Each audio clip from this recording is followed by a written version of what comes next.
Arkadaşlar merhaba. Bugün de sizlere HP LaserJet 1010 eski bir cihazın Windows 10'daki kurulumu hakkında bilgi vereceğim. Arkadaşlarım öncelikle Windows 10'a kurulumu yapmadan önce Windows update'lerinin hepsinin yapıldığına emin olmanız lazım. Yani Windows 10 kullanıyorsanız en güncel haline getirmeniz gerekiyor. Eski tip bir Windows 10 ise mutlaka şurada bende yazdığı gibi güncelsiniz yazısını görmeniz gerekmektedir. Bunu yaptıktan sonra biraz sonra anlatacağım şekilde bu yazıcınızı bilgisayarınıza kurabilirsiniz. Ama neydi öncelikle? Güncelsiniz yazısını şu şekilde görmeniz gerekiyor. Update'ler çok uzun sürebilir ama yapacak bir şey yok. Bütün güncellemelerin bu Windows 10 yazıcısının yüklenmesi için yüklü olması gerekiyor. Evet, şimdi yapacağımız adımlara geçelim. Şimdi ilk yapmamız gereken yere geliyoruz. Denetim masasını açtıktan sonra şuradaki aygıt ve yazıcıları görüntüleye tıklıyoruz. Burada bakın, şurada HP LaserJet'in kendisi geldi ama tanınmış bir durumda değil. Ne yapıyoruz? Yazıcı ekle diyoruz. Yazıcı ekle yerinde istediğim yazıcı listelenmiyor yazan yere tıklıyoruz. Şuradaki el ile yapılan ayarlarla yerel yazıcı veya A yazıcısı ekle yazan yere tıklıyorum. Buradaki var olan bağlantı noktasına şuradaki .4001 HP Print Device seçiyorum.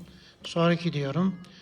Burada Windows Update diyorum. Tabi internetim bağlı olacak bu arada. Windows Update'i internetim bağlıyken yapmam gerekiyor. Bu biraz bekletiyor bizi.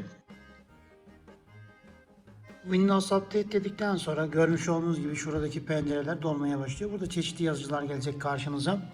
Biz buradan sol taraftan HP'yi seçtikten sonra sağ taraftan da bu yazıcı için HP LaserJet 3055 PCL5 yazan yeri seçip sonraki deyip şurada da artık ismi neyse yazıcınızın onu verebilirsiniz kendiniz.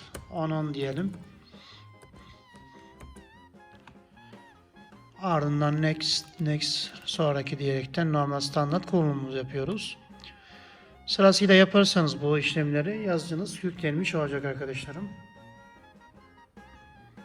Bu yüklüye dursun, bir yazıcıya kağıt koyalım.